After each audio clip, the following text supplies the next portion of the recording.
Welcome to the Productivity Podcast. This is in our series with our friends at REPL, and today we're talking around emerging technologies and the impact it's going to have on workforce management and planning in the future, and our thoughts on what the solutions may start to think about the providers and look at. Delighted today to be joined by Jill Anderson, Austin Stump and Doug Robertson from REPL. Hi guys, how you doing? And girls? Hi Simon, all good. So if we start with you, Jill, it'd be good before we dive into the detail and our thoughts on this topic, we find a bit more about you, Jill. So what did you do prior to being at REPL and what do you do for REPL? Yeah, sure. So I've been in the WFM space kind of all my working life, Simon. Back in the 1990s, I spent sort of 15 years in the contact center space where, planning and technologies were very much an integral part of the organization. And I guess in the last 10 years, I've taken those skills and that experience into other industries.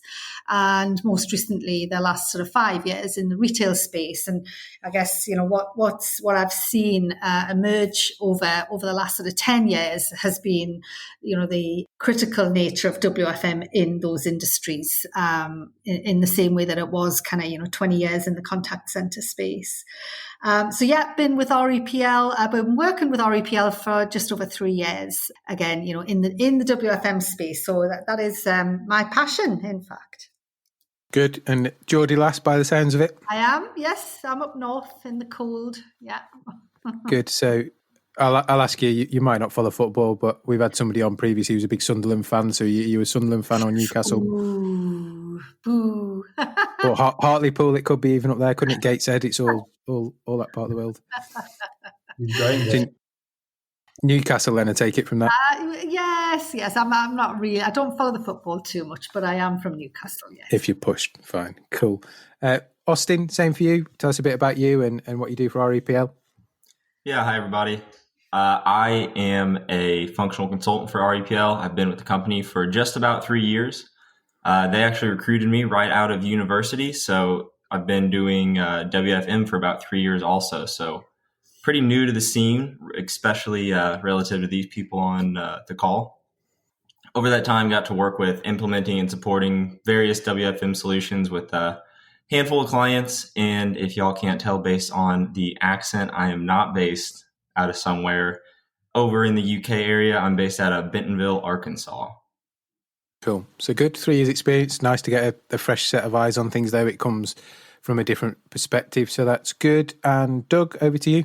Hi, everyone. Doug Robertson. So I'm based in Cape Town, South Africa, one of our newer offices in the REPL world. I've got about probably 14, 15 years experience now in the WFM space, originally working for one of the software vendors themselves, and then over the last couple of years kind of doing a little bit of freelance consulting, and then more recently joining REPL. So been with them for about 5 years now. And I run the WFM capability and team in the South African market. Awesome. Well, it's great that you all can spare the time, and we've done a series of these, so this will just add to it. So lots of knowledge on this call and fresh thinking, which is brilliant. Let's think about the topic was emerging technologies and the impact of kind of WFM and the whole planning piece. One of the things that's really been driven, I think, through COVID is this more contactless way of shopping. So certainly in the UK, Jill, you're probably working with some retailers that are doing this, trialing video chat in stores, live chat kiosks. All that's great, but what happens when there's nobody there? So how are you seeing people think about that, Jill, of this almost on-demand, having a colleague face-to-face virtual chat? Yeah, it is interesting, and it's actually driving a different approach required to planning. I think, more push towards a kind of multi-channel planning model, Simon. So where, previously maybe retailers would have, their physical stores planned in one process with maybe one WFM solution, and maybe their back offices and contact centers would be, planned separately. we're starting to see a need for all of that to come together into, a single process. And the technologies to support that are really where we're starting to see, I think, the market leaders emerge. It is about optimizing across all customer contact channels, whether that be physically in the store, or, as you say, somebody's supporting through a live chat or a kiosk. So I think that's where we're starting to see the shift from, the kind of single channel planning across to that sort of multi-channel planning approach. And Austin, that must cause some challenges, because typically, and we've touched it in other podcasts, there's this demand curve and workload, and it's based off till transactions or whatever it might be. If we're in a world now of agents being at home, in a call centre, potentially in a store, but the customer could jump into that virtual chat with an agent in any of those areas, that must become a lot more tricky to start to predict. Yeah, no doubt about that. Traditionally also you're going to be scheduled or creating your demand for one site at a time, where if you have somebody working from home, they can in theory be supporting, across a whole region or something like that. So it's how do you kind of balance how they can best support across a wider amount of sites, and your peak times, on a traditional demand curve, it's pretty easy to tell, you're going to get a spike most often in the evening when people are coming in after work, maybe early morning around lunch, just general things like that. But when somebody could pop in at any time, you have to consider if you need to just kind of flatten that out, or how all that's going to come into play, and how you kind of record things historically. So as these new processes grow and develop, you can look back and kind of improve on what you've done in the past. Doug, do you see that coming through in your part of the world? Yeah, I think definitely. I think in the current kind of context with COVID, I think we've all kind of been forced into that kind of way of working. And I think Jill made a good point earlier about retailers having to look at the technologies that support this different way of planning now. So whether it be web clocking or kind of conferencing facilities or virtual and collaborative working kind of solutions, everything's kind of up in the air at the moment. So retailers are really scrambling to understand the technology that'll be able to support this new way of planning. And I assume then things will move on. So we've got a plan for almost an unknown customer demand, or as you said, Austin, a really compressed in an evening demand where we're all at home because we finish work and all of a sudden we want to go on and have a chat, a virtual fit-in, whatever it might be.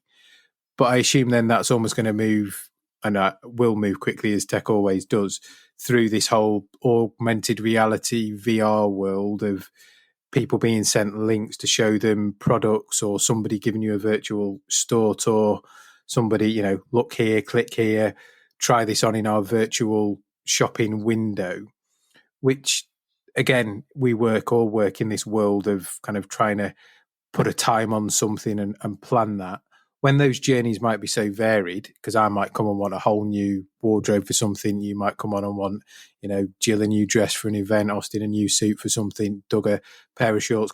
That's just a real challenge. Probably back to you, Jill, on that, because it's almost, endless aisle is a thing retailers want. They want to sell everything to everybody all the time, but this could be almost endless appointment, if you like. Yeah, and I think it is, it is about mapping out that customer journey and considering all of your customer touch points, in the planning process. You imagine, we're seeing it already, in the UK for sure, in some, maybe some hardware stores would be an example where, you might be in the store physically, looking for somebody to help you. There's nobody around, but there's a kiosk, right? So you might actually be kind of, it's an option, but you might be, pushed down that road. And actually then, you're then engaging with somebody that's not in the store, but it's, still somebody that's serving you on that journey. And I think really from for in our space, those of us in WFM are starting to think about how do we plan that in a single process so that we're mapping out the customer end-to-end customer journey. I think that's where we need to be thinking differently, Simon. And there must be opportunity in that. So Austin, probably one for you. If you start to think more holistically about your planning, so either across location, across type of location, so store, contact center, home, there must be some economies of scale in there of routing the right type of work to the right person. So virtual stuff to somebody at home, or call center, physical stuff to people in stores, and therefore create them capacity to serve people that walk in, because we mustn't forget people are still going to go shopping in person. Yeah, and I think your point there at the end is one that we can't forget, is there's going to be shoppers who just don't want to adapt and use these new things. I think we're in an interesting time right now where your client base ranges across all different generations, where you have people that grew up without technology, and then you have our youngest generation, Gen Z right now, that's coming up, and they don't know a world without technology, without everything at their fingerprints. So them walking up and using a kiosk, that's not going to be a concern. That's not going to be an issue. But some of your shoppers that maybe are just more technologically adverse, you're still going to need people scheduled in stores to take care of them and make sure they have their needs met. I've kind of seen this a little bit before with some retailers that have gone completely to self-checkout during certain periods, if they're open 24 hours or even just the last part of their day, and receive some pushback on that, because there's people still who don't even want to go and scan their own groceries. They want everything done for them. And I'm going to say the old school method there. So yeah, you also have to look at how you hire for that, because an employee you'd hire in the past to answer calls at a call center, actually come in and do that, or one that would come in and actually work within a retail space, is probably going to look a little bit different than one that needs to know how to, do all that from their house and maybe juggle a few more tasks, or even within the store be able to help with those kiosks and help upskill your actual customers on those things. So yeah, it'll be definitely a holistic approach, and probably a lot more changes than most people would think behind the scenes to adapt something like this. Doug, do you see that coming in South Africa, that more holistic way of planning, or will people be more traditionally in the silos? Yeah, I think it's starting to. I think, as I said earlier, so like COVID's definitely accelerated that. We've typically been 2-3 years behind like the kind of more westernized countries, so like the US and the UK. But with the current climate, that's definitely been accelerated, and retailers are being forced to consider this new customer journey, this kind of changing demographic of their customer as well, and how best to support that, whether that's through people, whether it's through bots, virtual assistants. I think everything's kind of on the table at the moment to be considered. So yeah, definitely seeing that in South Africa. Do you think it's going to stretch people's availability? Because if something's online, virtual showrooming or virtual shopping, do you think there's going to be a customer expectation that that's 24/7, or actually they'll be more relaxed that it's only available through these times? No, I think that's definitely going to be the case. I think as soon as you set an expectation with the customer, then they're going to start to kind of expect that going forward. So it's a little bit of a self-fulfilling prophecy, and I think retailers need to be conscious of what they offer. I think you can kind of correlate it to like deliveries. So same day delivery. Once you set that expectation, then the whole market has to follow. And it's proving a big challenge, particularly in South Africa. So I think retailers really just need to be careful and think through what they want to offer and whether it's sustainable for them to be able to offer it in a price kind of a way that's going to be sustainable in the future. Yeah, because actually there's a danger we end up in a 24/7, everything's always open virtually world, but actually there's got to be people behind that to support it, which is a challenge to plan with the demand and stuff. Exactly. Jill, with that in mind then, I know the UK clearly, like most other countries now in the world, we've got working patterns and regulations and working time directive and all those other rules that come into play. So if we're in an environment maybe in the next 12 to 18 months where there's less people in work because of unfortunate consequences of COVID and economic downturn, that's going to be a bit of a challenge, isn't it, if we start to expect these new channels of shopping to be available all the time? Yeah, it's interesting actually that there's definitely a certain discipline required when people are working from home as well. I think, as we've probably all recognised in certainly in this year. But I think what it brings, Simon, is an opportunity for flexibility. And as Austin, suggested, the Gen Z era are looking for more flexibility. They're looking for more choice in their their working life and home life. And I think what comes with this, and as Doug said, COVID has accelerated this. Where we thought that people would only be, in certain retail streams. We thought customers would only ever want to be there in store, and what we've seen is actually a shift towards online shopping that's been accelerated. And I think what that has shown us actually is that it can be more flexible for people, for our employees, and actually, customers are still shopping with us, right, whilst we're in lockdown. So I do think it requires a different approach to planning, but actually it sort of brings great opportunity from a sort of flexibility perspective. We've always in the planning world sort of had a rough rule of thumb of like minimum 4-hour shifts. Nobody wants to travel all the way to work and back to work less than 4 hours. If you're working from home and you're sort of maybe partly home based and partly in the physical location, that brings a slightly different dynamic there, because I think people are more willing to do a couple of hours maybe online and then pick up the kids from school, come back and do another couple of hours work. So I think it actually brings a greater level of flexibility. Austin, I know in the US, contracts and things are slightly different, a bit more relaxed maybe, or not as enforced as certainly in Europe. So do you think that will be a consistent theme there? Yeah, it's definitely, I'm going to say, easier to get around those kind of things here, just because it is more relaxed, even going state to state, as long as you're dealing with people that aren't minors. It's pretty straightforward to try to sneak shorter shifts in and things like that. And I think we might see a turn towards more of like a gig economy style workspace.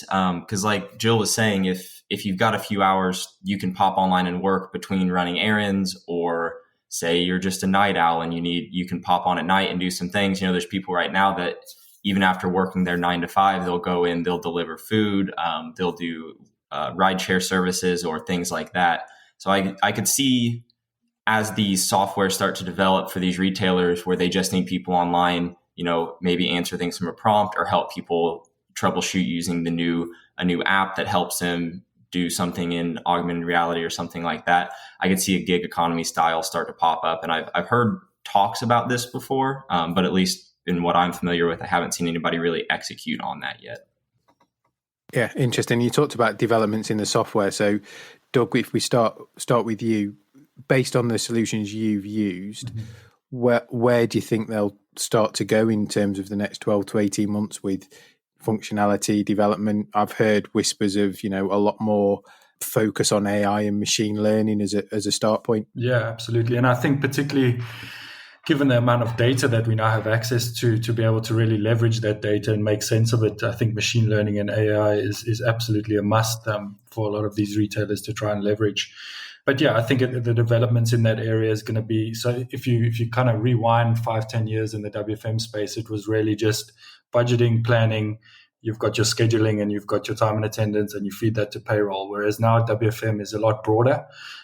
There's things like your talent management and acquisition and kind of scenario planning.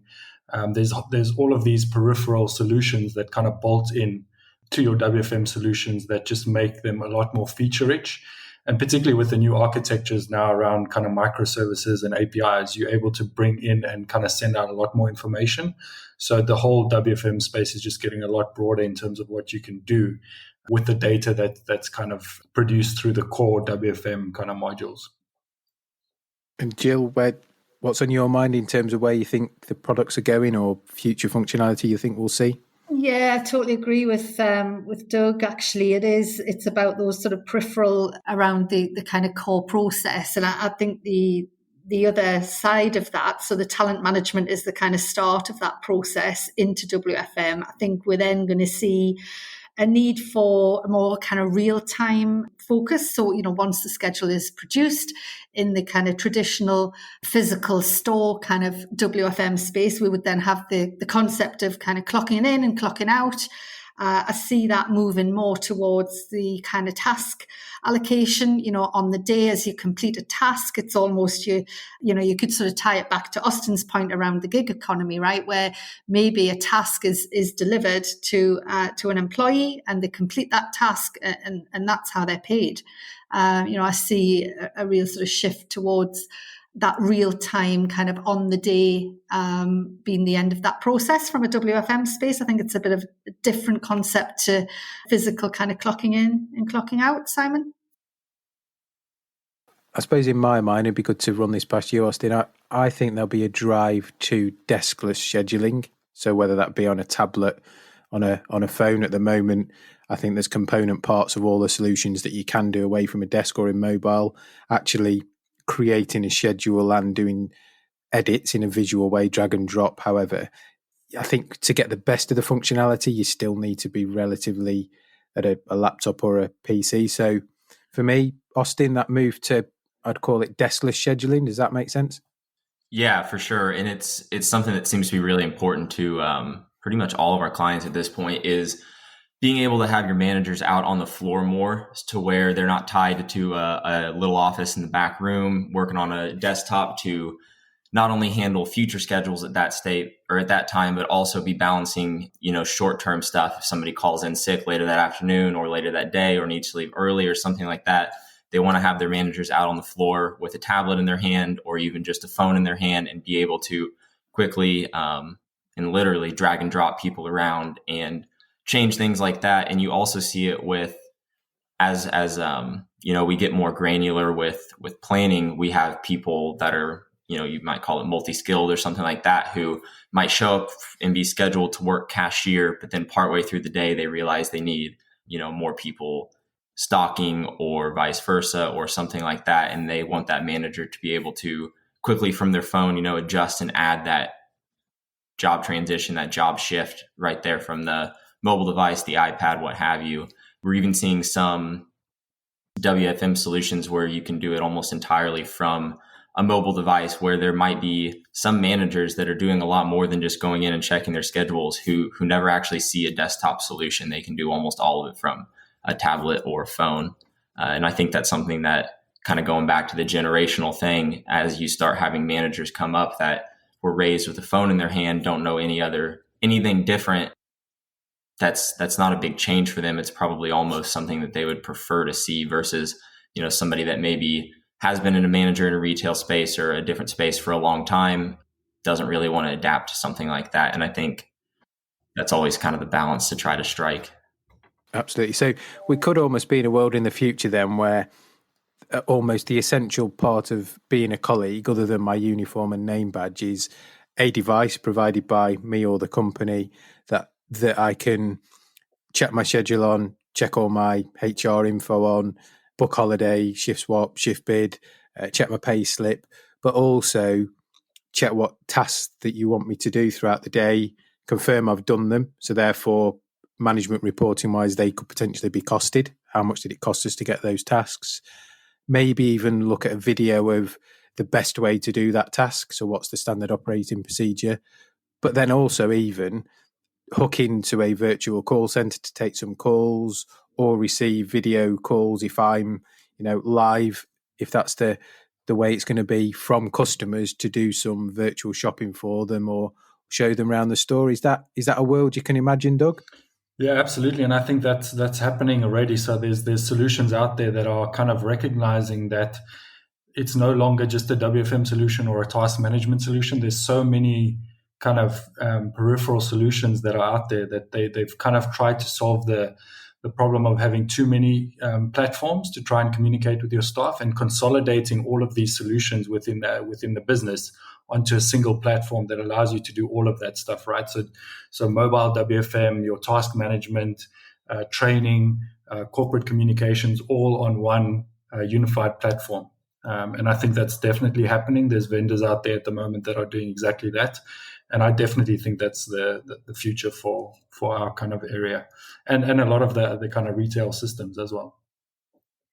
If you've got a single platform that you're kind of plugging into, it must make it a lot easier from a change management point of view and a colleague engagement point of view, that there's not big fundamental changes to different UIs or different passwords in that system, and actually it's another tile on the existing app or another widget in there that appears or disappears based on what that business has. So yeah, that's a really good point of bringing it all together in one solution. Yeah, and you're right, there's people out there doing that at the moment. So final round of thoughts then before we close, and we'll start with you, Jill. Hopes for workforce management and the area in general over the next kind of 2 to 3 years? Yeah, I think we're still in the right business. I think I agree. We're very much on a trajectory, and really excited about some of the technologies that we've talked about today. I think it's an exciting time for planning in the retail space for sure. So really happy to be part of it. Yeah. Austin, for you? Yeah, definitely. I agree with what Jill said. And like I said, I've only kind of been in this space for about 3 years now.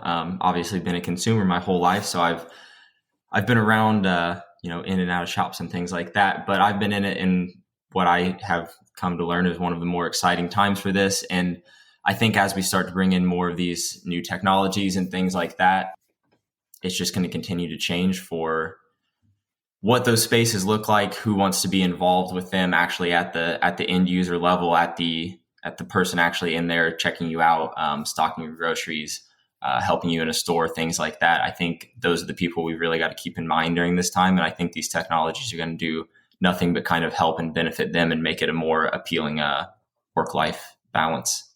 And finally, Doug, your thoughts on the future over the next 2 to 3 years? Yeah, I kind of echo the thoughts of Austin and Jill. I think it's an exciting kind of arena to play in, particularly in South Africa. I'm excited to see how, given the kind of the challenges we have in South Africa around a less flexible workforce and kind of the infrastructure to support the technologies, how we balance our people and the technologies in this area going forward. So that's what I'm particularly interested in seeing how that unfolds over the coming years. Absolutely. Yeah, I agree with everything you've said. So for me, workforce management, if anybody has been thinking about it and not done it, it's probably in current times and moving forward even more of a foundation piece of software and enabler for the business. For the vendors, I think there's huge opportunity to evolve the product, to be really creative, to help drive that tech-led way of working, especially in retail and hospitality, which unlocks all the whole multi-skilling and flexibility piece, which people have been talking about for a long time in this space. They've pushed the boundaries on it, but I think this could be one of those kind of quantum leap moments in terms of that whole change in the way we shop, the way we plan, and the data we have available and the insights that we can get from all that AI machine learning piece. Jill, Austin, Doug, I've loved this one. It's been really interesting. Maybe we do it again in 2 years' time and see how much we got wrong and how much we got right. We will tag you all in on LinkedIn when this goes out. So if people want to find you specifically for more of a chat about any of this or any other parts that REPL do, then they can reach out to you there. But for now, we'll pause and thank you all for your time. Thank you, Simon. Thank you.